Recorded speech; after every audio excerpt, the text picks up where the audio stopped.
Watumishi wa Mungu, nimekuwa nikistruggle na kesi za kiroho kwa watu wa Mungu ambao wamekuwa wakitaka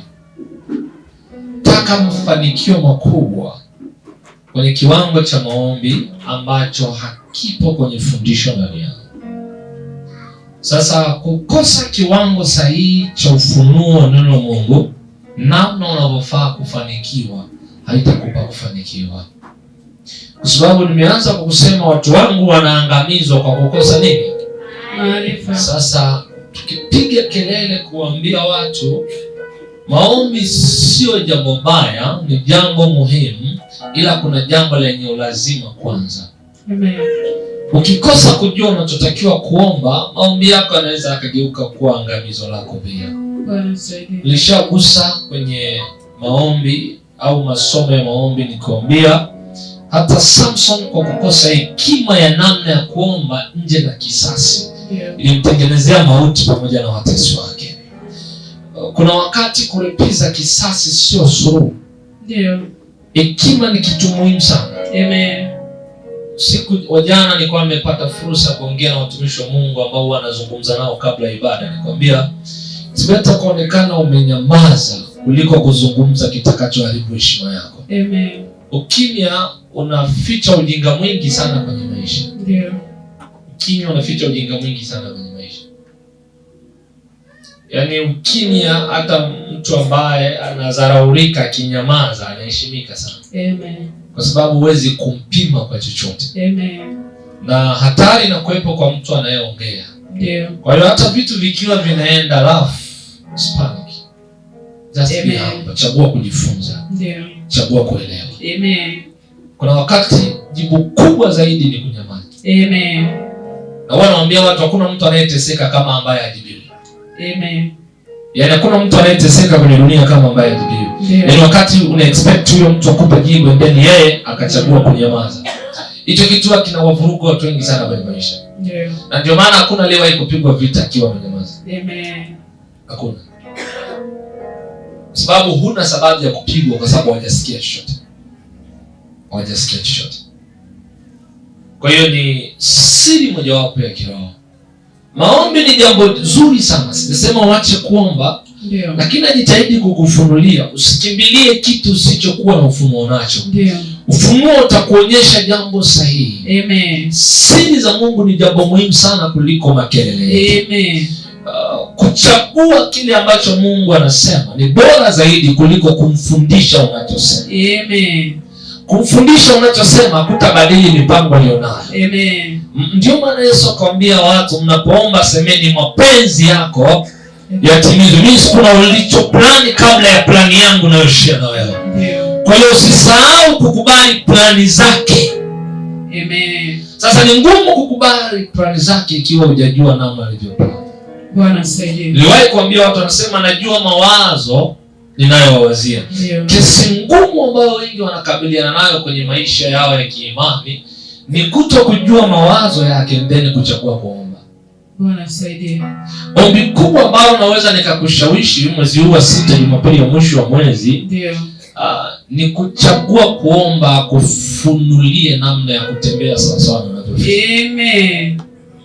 Yaani kuchagua kuomba namna ambayo yeye anafikiri iwe ndio mtembeo wako. Ndio. Anasema najua mawazo nayowazia sio mawazo mabaya, ni mawazo ya mama. So chenye nguvu ni anachowaza juu yangu. Ndio. So ninachowaza kumhusu. Amen. Sasa kujua mawazo yake sio kesi ya kupiga kelele kwenye maombi. Ndio. Ni kesi ya utulivu, kujifunza na kufunuliwa siri zake. Kinachotofautisha kati ya Sauli na Daudi ni kitu kidogo sana. Daudi anasema Mungu alifundisha mikono yangu kufanya vita. Ndio. Lakini Sauli alikuwa anachagua vita ambazo Mungu hajachagua. So kama amenifundisha kufanya vita, mimi anajua wapi nafanya nikapigana. Ndio. Na ndio maana hata wakati wa kupigana yanapotakiwa yatolewe mavazi ya nje ya Bwana alivyomfundisha aliyakataa. Ndio. Kwa sababu anajua aina ya mafundisho niliyofunuliwa na Mungu sio aina ya mambo mnayonipatia. Ndio. Wanaambia watu chochote ambacho Mungu anakisema hata kama huoni matokeo yake kwa macho ya mwili haina maana ya kipo. Ndio. Kwenye maandiko kitabu cha Ezekiel, Biblia inasema nabii anaambiwa utabirie upepo uambie. Ndio. Upepo unafanya kazi bila kuonekana. Ndio. Lakini kwa macho ya kawaida haupo. Sasa katika roho kuna wengi watataka ushahidi wa kuona vitu vikimove kutoka sehemu moja kwenda sehemu nyingine. Kikionekana kwa macho ya mwili sio imani tena. Kikionekana kwa macho ya mwili sio imani tena. Imani ni kuwa na uhakika. Amen. Na uhakika ni wa mambo yatarajiwa. Amen. Anasema bayana ya mambo. Yes, haina maana hayapo, ni hayaonekani ila hayako. Amen. Si unaelewa hii sentensi? Ndio. Haina maana hayapo ila ni hayaonekani. Ndio. So kazi ambayo tunakuwa nayo kwenye uwepo wa Mungu ni kumake sure ambayo hayaonekani yamejulikana. Amen. Sika kuna mtu anielewa. Yaani kazi kubwa tulionayo kwenye madhabahu ya JAC Iringa ni kumake sure yale ambayo hayajaonekana kwa watu, yaliyobaki ni fumbo kwa wengine, kwetu yanakuwa ni ushahidi wa imani, kwa sababu ndio mambo yasionekana. Na ndio maana wanaambia watu, wewe njoo na hayo ambayo hayaonekani leo kusumbua, and then sisi tutakuonesha hayo ambayo hayaonekani yanatibiwaje kiroho. Kwa sababu kutokuonekana haina maana ya shughulikiwi. Kutokuonekana na maana ndani yake kuna namna ya yasiyoonekana yanafaa kushughulikiwa. Amen. Na Biblia inasema kutokuonekana kufanya asiwepo. Ndio. Sasa unaweza enda hospitalini, daktari akwambia ugonjwa siuoni. Ndio. Shida hii siuoni. Lakini wewe ukijicheki unaona hauko sawa. Ndio. Hajaona, sio issue ya vipimo vya daktari. Sio issue ya maabara. Sio issue ya waganga na waganguzi. Ni issue ya siri, that's why haionekani. Amen. Siri za Mungu ziko kwao wamchao. Amen. Na kumcha Mungu ni chanzo cha maarifa. So nao tuko hapo kupata hayo maarifa yanayoonekana. Usipate cha kuwaambia watu, ila ukapata cha kuambiwa na Mungu. Amen. Kwa kile unachoambiwa kinaleta majawabu ya siri zisizoonekana. Amen. Usipate presa wakati watu wanaongea walioyachagua. Usipate presa wakati watu wanasema walioyataka. Yes. Watu kuna wanayoyaona kukuhusu, lakini Mungu kuna anayoyajua kutuhusu. Presa ya watu sikuendeshe mjini.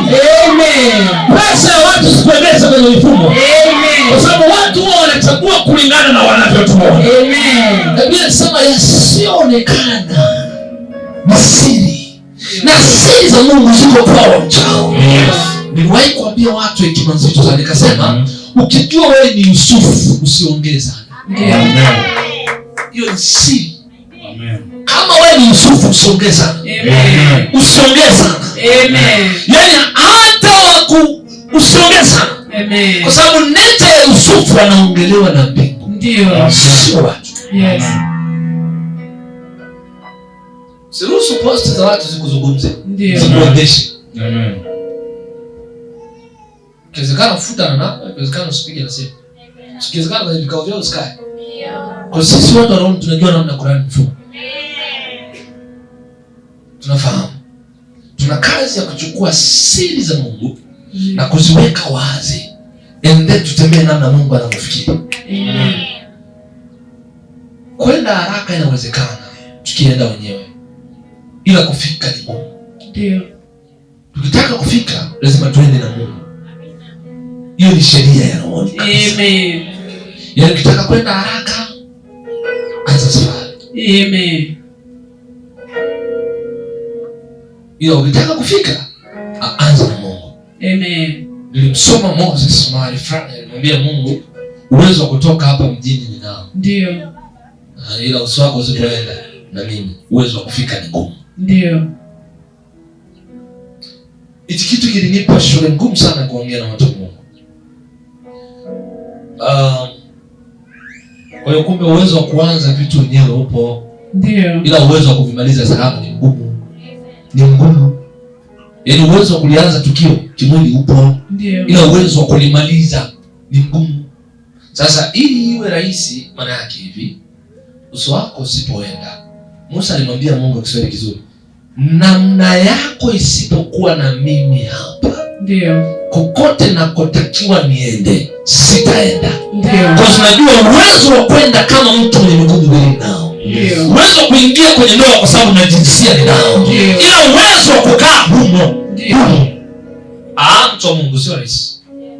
Uwezo wa kukaa kwenye biashara bila namna yake sio rahisi. Sasa tunasema waitwao ni wengi, ila wateule wachache. Natamani miongoni mwa wateule uwepo kwa jina la Yesu. Amen. Uwepo kwa jina la Yesu. Amen. Kwa sababu nafahamu siri za rohoni. Kesi zetu kubwa kiroho ndio za kuanza wenyewe. Ndio. Ni za kuchagua kufanya wenyewe. Yes. Sasa ukimya wako kwa watu ni mzuri ikiwa una uhusiano na kile ulichokijua kimungu. Amen. Ni mzuri sana. Amen. Nilimsoma mwanamke mmoja wa Biblia alikuwa anaitwa Hana na jina lake lilikuwa ni hivyo Hana. Na kweli alikuwa Hana. Amen. Kilichonishangaza, Hana ndio alikuwa Hana ila Mungu alikuwa nacho. Amen. Yaani haya mambo kiroho ukiyasoma, yaani Hana kweli alikuwa Hana. Lakini Mungu alikuwa nacho. Amen. Kwa hiyo yeye kuwa Hana haikuwa na maana na Mungu naye Hana. Yeye ni Hana kwa jina lake. Na ukimwangalia kweli Hana.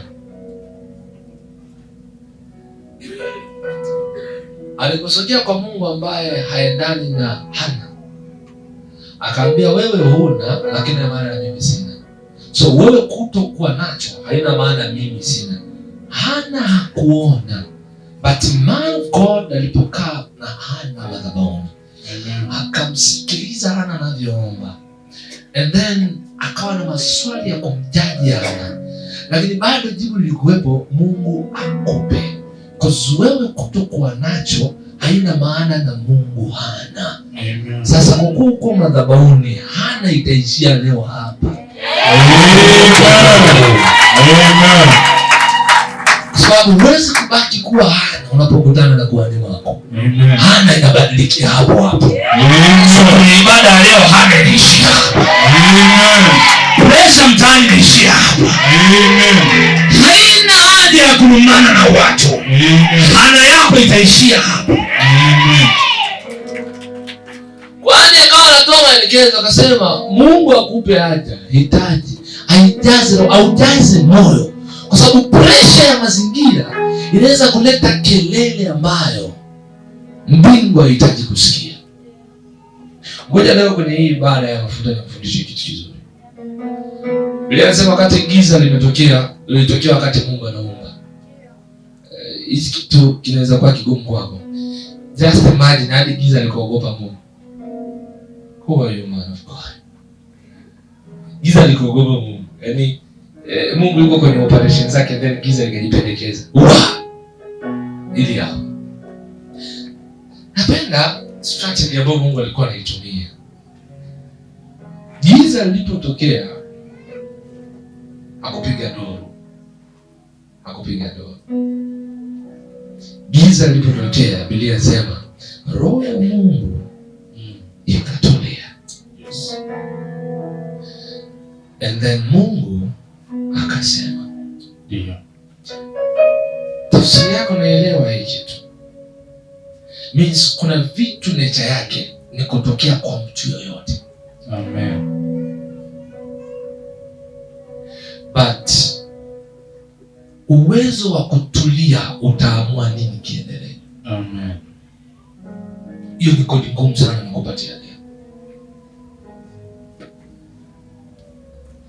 Daudi anasema nijapopita kwenye bonde la uvuli wa mauti. Ndio. Nature ya kuogopa iko kwa mtu.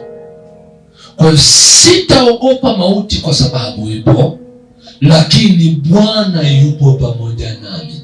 Ndio. Ina maana kuna nyakati ambazo acha watu wa discuss.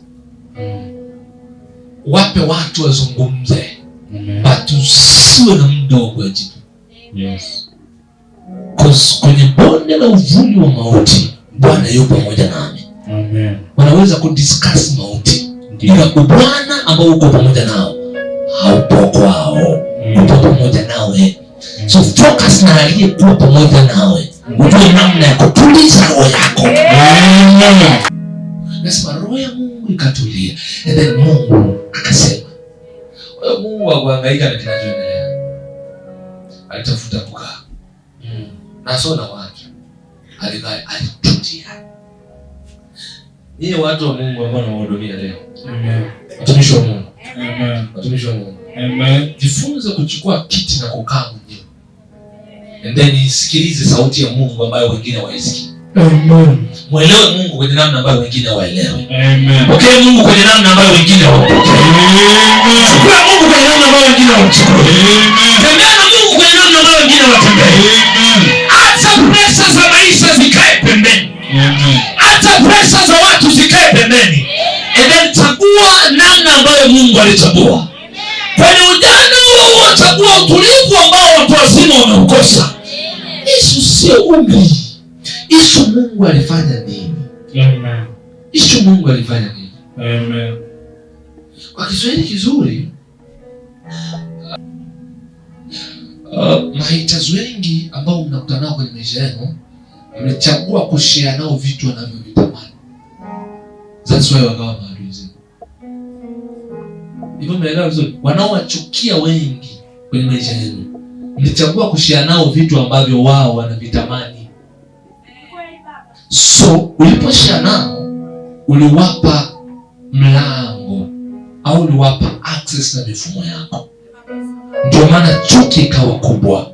So please, jifunze kutulia mwenyewe. Jifunze kutulia mwenyewe. Huwezi kujua huyo unayemwambia huwa anachukulia vipi issue yako. Huwezi kujua hao unaohusiana huwa anabeba vipi mambo ya familia yako. So jifunze kutulia. Utajiingiza kwenye mtego kama Joseph. Utaingia kwenye mtihani kama Yusufu.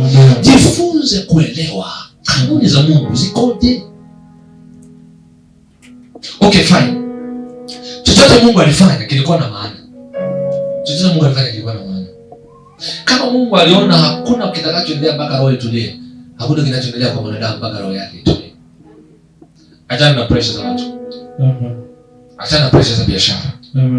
Niliwahi kumwambia mzee wangu jamaa, nikamwambia hata wakati ambao mambo yatakuwa hayanielewi. Do you know what naeleweka na mambo? Tukisikiliza mbinguni vitu vinatusikia duniani. So nikasema hata ikitokea wakati nitatuma msaidizi wangu mara ya kwanza akaangalia sione kitu. Anatuma mfanyakazi mmoja wa Elia msaidizi anambia nenda kaangalie kama kuna dalili yoyote ya mvua. Anarudi ananiambia mzee, hamna. Anamtuma tena mara ya pili, mzee, hamna. Nikamwambia hata wakati wa kutuma msaidizi kucheki chochote, ikitokea hajaona, haina maana nitaacha. Nitaendelea kusikia hata wakati ambao yasikii. Kwa sababu najua yeye kutokuona haina maana mbingu haioni. Hajiri alitaka kumtelekeza Ishmael kwa sababu alikosa maji. Yeye hakuyaona. Bali nasema kuna muda alifunuliwa macho, akaona kisima. Akaona mahali pa kuchota maji. Amen. Sio kila kinachoonekana kinapotea ukipoteze. Amen. Kuna muda ni utulivu wa kiroho unahitajika. Ifundishe roho yako kutulia. Tena hekima kubwa sana ya neno, kubwa sana. Sasa kama Mungu mwenyewe roho yake ilitulia, ndio akasema, maana yake ni wazi kuwa roho yake isingetulia, angesema kisichohitajika. Kwa hiyo vita yako kubwa ni kusema bila kuwa na utulivu ndani. Leo ni ibada ya mafuta, but make sure unakuwa sharp kwenye hili somo. Kuna vitu Mungu anakutengeneza. Na nitakuombea wala hata usijali. Leo nitakuombea. Vita yako kubwa ni kuongea bila kuwa na utulivu ndani. Hakuna. Ngoja nikwambie, kumwambia mtu nenda uje baadaye sio dhambi. Amen. Sio dhambi. Sio dhambi. Sio dhambi. Ukiuliza jambo mtumishi wa Mungu afu unajibu lake, usitake kujibu uonekane una heshima au unajua sana. Mwambie tu mtu nenda uje baadaye. Nenda uje kesho. Kwa sababu kama roho yako haijatulia ukatoa jibu mtu wa Mungu, utaongea ambacho hakutakiwa kuongea. Hata watu wanaotoka sehemu zingine, nimetokea hata Ngozi na sehemu zingine. Naomba mnielewe vizuri. Hata hao mnaowaita ni wachawi wenu wao, mliwapa ni wenyewe fursa. Mwenzako binti yake hajaolewa. Na sio tu kuolewa, hata asimamishwe barabarani. Wewe umeenda kusema sijui au unaomba ushauri, binti yako anatakiwa kuolewa, mpange mahali shilingi ngapi, unaomba ushauri huko. Na mwenzio hajawahi kusikia hata habari ya binti yake analalamika kwamba mimba imetoka, hujawahi kusikia. Hujawahi kupata hata habari kuna bahati mbaya, hujawahi kusikia. Unajua unatengeneza nini hapo?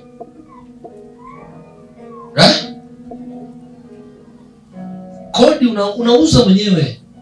Unauza uzaliwa wako kwanza, unatoa mifumo yako mwenyewe. So, kuna muda kaa na Mungu wako. Jifungie chumba cha ndani. Kuna mtu mmoja nikamwambia chumba cha ndani sio ndani ya nyumba yako. Chumba cha ndani ni kwenye room inayohusiana na neno la Mungu. Means kwenye siri yake, mahali ambapo mnafaa mzungumze. Amen. Yaani mahali ambapo Mungu yeye akikaa na wewe mnaelewana. Amen. Wanapenda kuita upper room. Chumba cha juu. Mahali ambapo si kila mtu ana access napo. Na ndio maana miongoni mwa vitu utakiwa kuruhusu watu wakuchukulie, wakunyang'anyie ni neno la Mungu. Amen. Nimeshasikia sauti nyingi mjini, but nikiipoteza hii sauti, naweza nikaendea vita ambayo nilikuwa niache. Ndio mifumo ilivyo. Kwa nini niseme hivyo? Kwa sababu nisikize vizuri. Hatuendi wenyewe. Akina Elia wana maana. Akina Musa wana maana. Haruni ili apatikane lazima Musa awe na sababu za kwa Mungu. Amen. Hizi kitu jifunze vizuri. Achana na watu. Kama una mtoto wako mfundishe kunyenyekea kwenye neno la Mungu. Amen. Una ndugu yako mfundishe kusogea kwenye neno la Mungu. Amen. Pressure ya mambo yenu isiamue namna mnavyotakiwa kumtreat Mungu. Kuna mahali kwenye Ayubu tulisoma tafsiri moja, nafikiri ni ilikuwa ni ipi? GLB nafikiri. Ilisema usimtreat Mungu kama adui yako. Yaani make sure unamuelewa kwa kiwango ambacho atakuwa rafiki. Amen. Yaani make sure unamuelewa kwa kiwango ambacho Mungu hapati shida wakati wa kukufikia.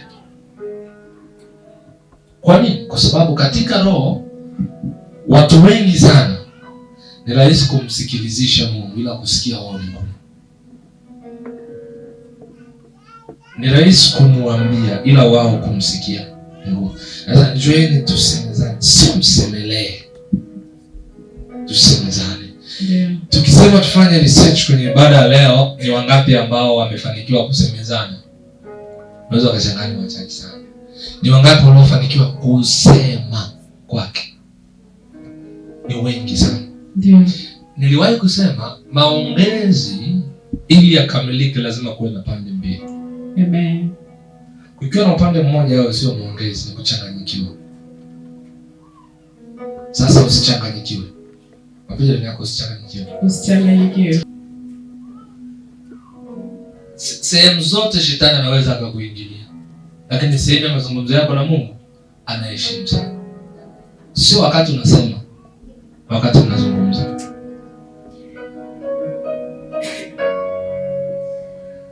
Yaani elewa hii sentence. Tena Biblia inasema shetani ni mzururaji. Leo yuko huku Biblia inasema shetani ni yake ni. Na anatafuta point za msingi, anatafuta point 3 za kuja kukushindia mahali. Sasa Biblia inasema shetani wakati ambao yuko mbele za Mungu alikuwa anajaribu kuangalia eneo nyeti kiroho kwake liko wapi. Sababu mifumo yake yote kule kwa Ayubu haikumpa shida. Kilichokuwa kinampa shida ni Ayubu kuongea na Mungu. Na ndio maana Ayubu alipoeleza Mungu naye akaenda pia. Nikawa na chambua tu. Anyway, kama ndo miza mtanisamea, lakini ndo nawasaidia. Amen. Kama mbele za Mungu Ayubu aliamua kwenda na familia yake na shetani akaenda. Je, huko mnakwenda na kama ndio wenyewe? Kama mbele za Mungu. Shetani akaamua naye kwa katikati yao. Kwa kiwango cha kuzungumza. Huku kwingine huku anafanyaga nini? Si pengine hata azungumzi. Anafanya na kufanya. Hapo sana. Yusufu kuwa gerezani haina maana Mungu yuko pamoja naye. Hata gerezani Mungu anaongea naye. So usihangaike na gerezani. Hangaika na aliye naye. Amen. Na uhakika watu waliokaa na Ibrahimu walibarikiwa sana. Mmoja wapo ni ndugu yake. Alibarikiwa sana. Amen. Sana mpaka wakataka kugombana kisa nini? Mali.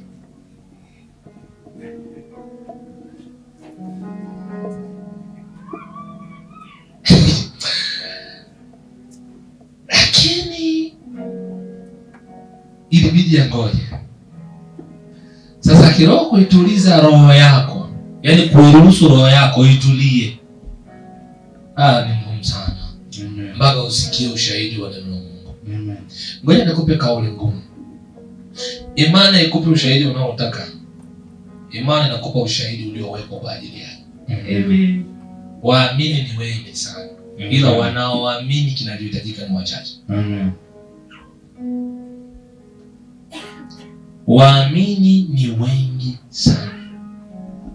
Ila wanaoamini kinachohitajika ni wachache sana. Ndio maana ukiulizwa unampenda Mungu unaweza ukasema ndio nampenda. Unampenda anavyotaka hapo uko nje hapana. Hapo uko nje hapana. Bwana hata kwenye masomo yenu ya familia ambapo tunakutanaga hapa. Wanawaambia usinanlie tu kwa sababu kuna level zingine ngumu. Unaweza ukapenda isipotakiwa. Penda anavyotaka mtu ndio utamsaidia. Sababu ukipenda anavyotaka mtu utaeleweka. Ueleweki kwa sababu umependa ulivyochagua. Si umeenda sentence yangu. So usiingie tu kuombea Mungu walete waume wema. Yeye mwema. Wema huo yeye anao. Anao? Hana.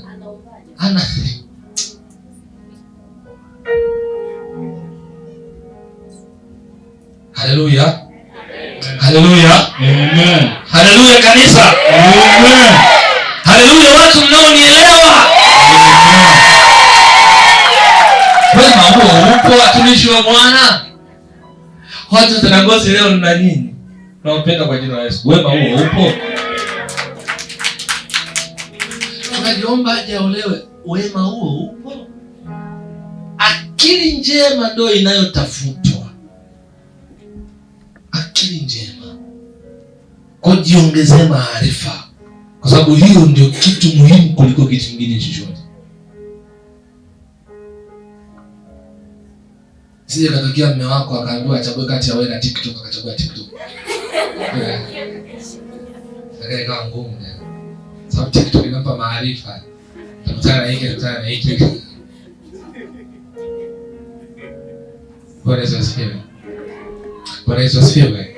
Amen. Wakati mnoka sana. Amen. Ila kwa wanaume kwa sababu niko na ubiri.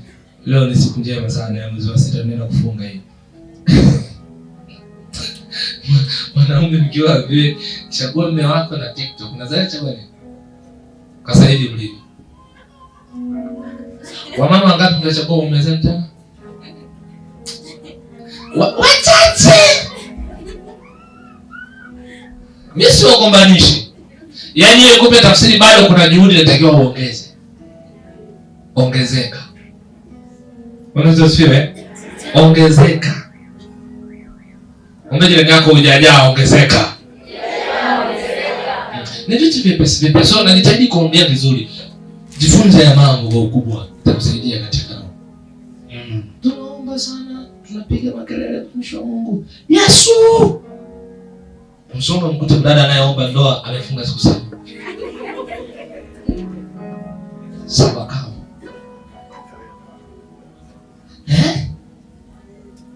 Sabaka Baba katika jina la Yesu. Aja leo mkusudia.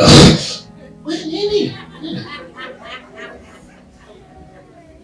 Tengeneza akili njema, Mungu atakupa. Akili njema itawapa muda wa kujiandaa katika roho na Mungu atawasaidia mtaenda huko. Amen. Akili njema ndio inapokewa. Siniwafundishe siku moja nikawa nawafundisha hapa kwa ugumu. Nikamwambia kuna watu hapa mjini hata wakitaka kukukacha unaogopa. Yaani kuna watu hapa mjini hata wakitaka kukimbia kwenye urafiki unaanza kulia. Sio mume wako wala sio mke wako. Ni rafiki yako tu, akisema bwana mimi na wewe kuanzia leo mwisho hapa. Bila mipaka ya kimaisha tusiwasiliane. Unaanza kutetemeka. Kwa sababu najua mtu alikuwa na akili njema. Ilikuwa inanifanya natembeza vitu vyangu mjini. Kwa nini ningekushauri mapema kabisa. Akili njema ni muhimu kwako. Itakusaidia wakati roho yako imetulia. Neno la Mungu linafaa sana. Amen. Linafaa sana. Amen. Linafaa sana. Amen. Miongoni mwa vitu ambavyo napenda kuvijibu siku hizi kwa uwazi. Unaona mimi namfundisha hapa. Kuna mtu ameomba jana labda Mungu amsaidie kwenye biashara yake au kwenye jambo lake la ufugaji wa kuku. Sasa Mungu kuna mtu alimfunulia, alimfundisha akaandika kitabu kinachohusu ufugaji. Wewe umeacha kitabu, umefunga Sabaka. Mathayo 2 sura ya 3. Umepewa maarifa tayari. So yale muda wa kufunga Sabaka, nenda kanunue kile kitabu, kaa nacho ndani. Wakati unatembea kwenye zile Sabaka, akili yako itakuwa njema sana. Kwa sababu kuna mtu ana experience na hicho kitu. Ameandika. Mazingira yanayohusiana na hicho kitu ameandika. Mungu anakuambia tu kanuni yangu ya ili ufanikiwe sana, toa 10%. Amejibu majibu mengi sana kwenye maisha. Lakini bahati mbaya hatujajua kutuliza nini? Roho zetu. Leo nakuombea katika jina la Yesu. Amen. Mungu akupe hekima ya kujua wapi unafaa kutulia. Amen. Akupe hiyo hekima. Nimetoka kusema imani nakupa ushahidi wa mambo ambayo yenyewe inatambua. Bahati nzuri au bahati ngumu zaidi ambayo watu wanakutana nayo, wanapata nafasi ya kuja na changamoto kanisani. Hiyo ni bahati ngumu watu walionayo. Sasa changamoto ngumu zaidi kwenye kile wanachokuja nacho, wanakuwa tayari wameshajiseti kama mpango kao nini wafanywe kiroho. Yaani nataka nikifika tu mchungaji niweke mikono miwili kama namwamkia. Nisikilize. Kuna siku utakuja mimi sitakugusa, kuna siku utakuja sitakuwekea mkono. Kuna siku utakuja natamka tu. Amen. Ushahidi wa imani unakamilishwa na kile Mungu anachokwambia. Ulimwengu wa roho ulisha kwako kabla ya mambo yako kufanyika katika mwili. Kwa hiyo ulimwengu wa roho na taarifa zote kipi kinachofaa kimungu wewe kusikia juu ya kile kinachoendelea rohoni. Bahati mbaya ni kuwa wengi kuna tulioyachagua Mungu aseme. Wengi tunatulioyachagua Mungu ayachague. Lakini kitu ambacho wengi hatujakizingatia kiroho ni kuwa kuna wakati Mungu atasema ambacho hatutaki, lakini anachosema kina maana kwenye kile anachohitaji kiwepo. Amen. Mungu hakusema iwe kwa sababu watu wanataka.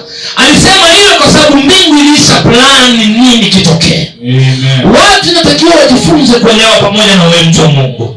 Mungu kusema usichotaka ina maana amekukataa. Anaweza akasema usichotaka kwa sababu ndicho kinachokupeleka kwenye hatima.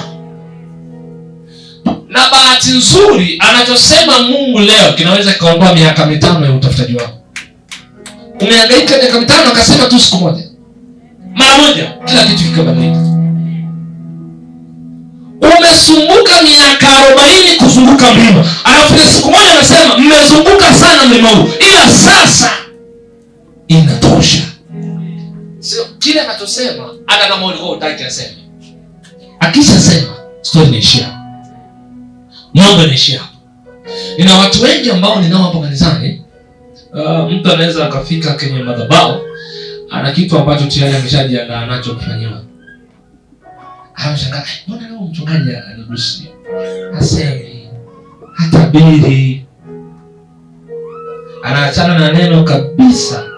Anasubiri kile ambacho tabia kubadilisha mifumo ambayo ilizoeleka kufanyika. Amen. Na kuleta mfumo ambao watu hawajautaka. Maria anaambiwa umepata neema, alafu anaambiwa nguvu zake aliye juu zitakuja kwako. Na zikija kwako kutakuwa na 1, 2, 3. Kumbe kuna wakati neema ina tabia ya kubadilisha taratibu. Na ndio maana Paulo aliambiwa neema yangu inakutosha. Kwamba kwenye hiyo hali neema inaweza kubadili utaratibu wake wote na ukabaki salama. Amen. Nikutie moyo kwa kukwambia ukweli leo. Usiogope kwenye chochote unachopitia. Maadamu una fursa ya kusikia, mifumo yako inabadilishwa. Mifumo yako inabadilishwa. Mifumo yako inabadilishwa. Amen. Achana na pressure za watu. Maadamu unasikia, mifumo yako inabadilika. Niliwahi kusema neno moja ambalo linaweza kuwa gumu. Huu ni mwezi wa 6. Wengine tangu mwezi wa kwanza umekuwa na series za kiibada za kumsikia Mungu usiku na mchana. Umekuwa ukimsikia Mungu usiku na mchana. Lakini kuna baadhi ya mambo bado hauyaoni.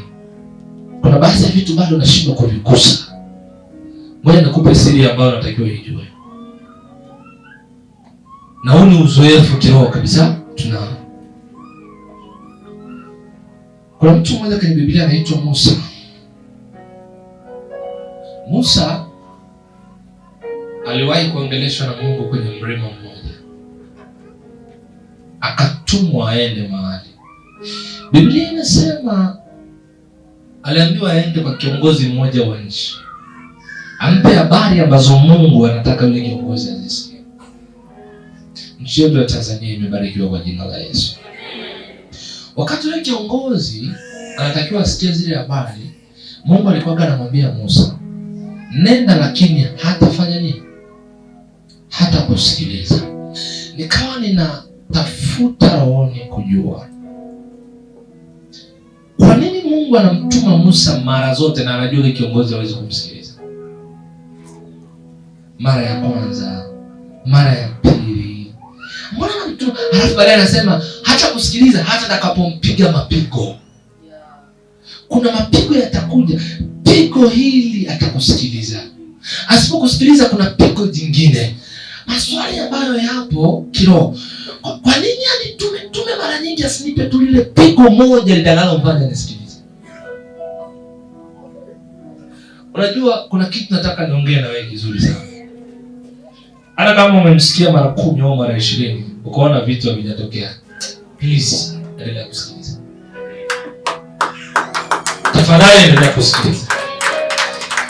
Umemsikiliza mara ya kwanza kakutuma, Farao hajakubali. Unarudisha ripoti. Mungu, kwa hii hali umenituma, lakini Farao ni kama hanielewi. Mungu anakupa maelekezo, nenda tena. Nenda tena. Nenda tena. Yaani unavyoenda, unajua unaweza kufika mahali ukakata tamaa. Na bahati mbaya zaidi aliyokuwa nayo Moses, anatumwa kwa kiongozi ambaye anawashauri. Kwa sababu kama ni Mungu wake, siangeelewa tu kwamba wewe hutaki. Na ni mambo ambayo wengi katika roho mmejikuta mnayakatia tamaa na mnaacha. Kwa sababu mara ya kwanza ulipoenda ukuona, mara ya pili ulipoenda ukuona, mara ya tatu ulipoenda ukuona, hata mara ya 10 ulipoenda pengine haukuona. Kabla ushahidi wa kiimani kuja, usitoe maamuzi. Amen. Kabla chochote Mungu anachotaka ujue ukijua, usitoe maamuzi. Amen. Usiseme. Amen. Uwe na utulivu. Amen. Hivi ni nini ndio niwafundisha, niwaambia sio ni hapa sio. Niliwaambia watu wamekwambia ukiona uelewe cha kufanya, fanya maombi. Lakini mimi nikakwambia ukiona huna la kufanya kwenye changamoto yako, kumsikilize Mungu. Ndio. Ni hapa Ndio. Unaweza kufanya maombi ukaua.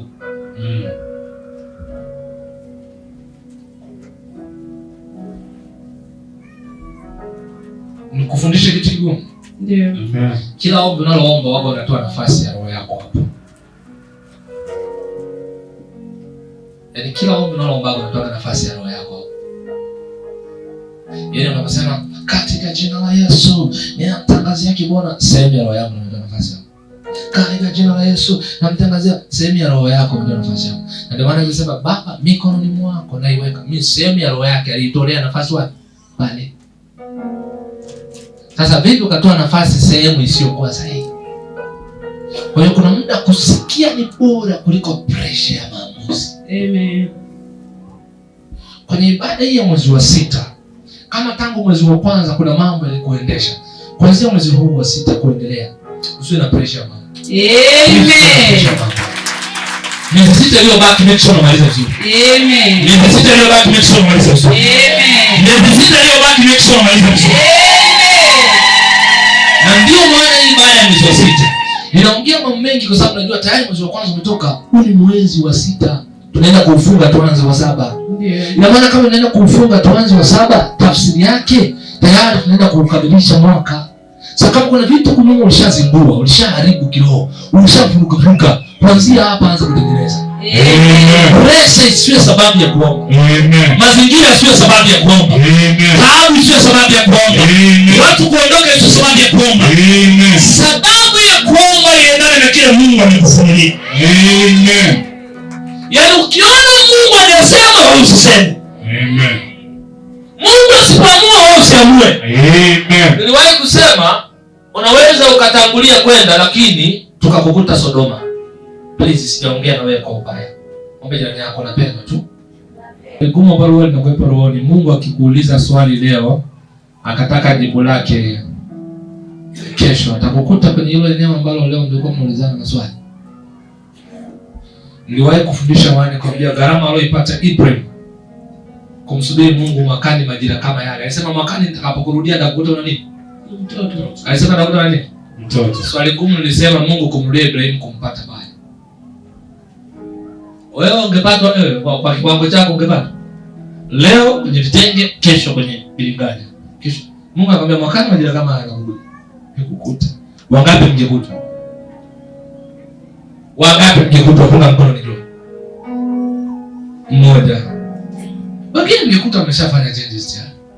Unasema tumetoka hapa? Sio vibaya. Ila amesema mwakani majira kama hayo atakurudia. Niliwaambia watu kinacho make sense ni majira. Amen. Kwa hiyo issue ya mwaka itusumbui sana. Tunajua ni mwaka 2027 au 2028 au 2030. Lakini majira anasema hayo unaweza kung'ang'ana na hayo. Alisema hivi kwa Kiswahili kizuri. Kwenye neno kama hili nililokuambia hili, maelezo haya niliyokuambia haya, mwakani ndakurudia kwa haya. Amen. Kwa haya ndakurudia. Swali gumu, unaweza kung'ang'ana na hayo maelekezo? Mwezi wa kwanza tumetoka, mwezi wa pili tumetoka, mwezi wa tatu tumetoka. Kama hapa katikati kuna mambo kidogo yanakwenda kushinda kuamua kwa sababu ya pressure ya maisha. Na huu ni mwezi wa 6 na kupa dira ya mwezi wa 5 kupa dira mwezi wa 6 mpaka wa 12. Ifundishe roho yako kutulia. Amen. Ifundishe akili yako kutulia. Amen. Ifundishe familia yako kutulia. Amen. Achana na barabara za watu. Nilifundisha maana nikamwambia mambo ya kiroho ni mazito sana. Yaani kuna muda mtu anakushauri kama yeye ndio anaona sana. Wakati hata Mungu wako hamjui. Amen. Wewe ni sababu ya maisha yetu. Wewe ni sababu ya amani yetu. Unastahili kuabudiwa. Unastahili. Wewe ni sababu ya maisha yangu. Wewe ni sababu ya ulinzi juu yangu. Unastahili kuabudiwa. Unastahili. Wewe ni sababu ya furaha yetu. Wewe ni sababu ya ushindi wetu. Unastahili kuabudiwa. Unastahili. Wewe ni sababu ya wokovu wetu, wewe ni sababu ya tumaini letu. Unastahili kuabudiwa, unastahili. Wewe ni sababu ya baraka zetu, wewe ni sababu ya kuinuliwa kwetu. Unastahili kuabudiwa, unastahili. Wewe ni mwanzo tena ni mwisho, wewe ni Alfa na Omega. Unastahili kuabudiwa, unastahili. Mataifa yote yakuinamie, kila ulimi ukiri ukuu wako. Unastahili. Shuhuda ambazo tutakutana nazo tangu mwezi wa kwanza, wiki hii ni mwanzo wa hizo shuhuda. Amen. Wiki hii ni mwanzo wa hizo shuhuda. Amen. Wiki hii ni mwanzo wa hizo shuhuda. Wale wagonjwa wenu watapona kwa majina katika jina la Yesu. Wenye changamoto za ajira watazipata katika jina la Yesu. Wenye shida ya ndoa watatatuliwa hiyo shida kwa jina la Yesu. Bwana anaenda kukufungulia mlango katika jina la Yesu. Nenda kawe na neema. Amen. Nenda kawe na amani. Amen. Nenda kawe na ushindi. Nenda kawe na nguvu. Unapotoka salimiana na watu, peana nao mikono. Watumishi baada ya kuaga watu naomba ni karibu tuweke nyimbo ya kuungana na watu. Mungu amekubariki wewe na wiki njema. Amen.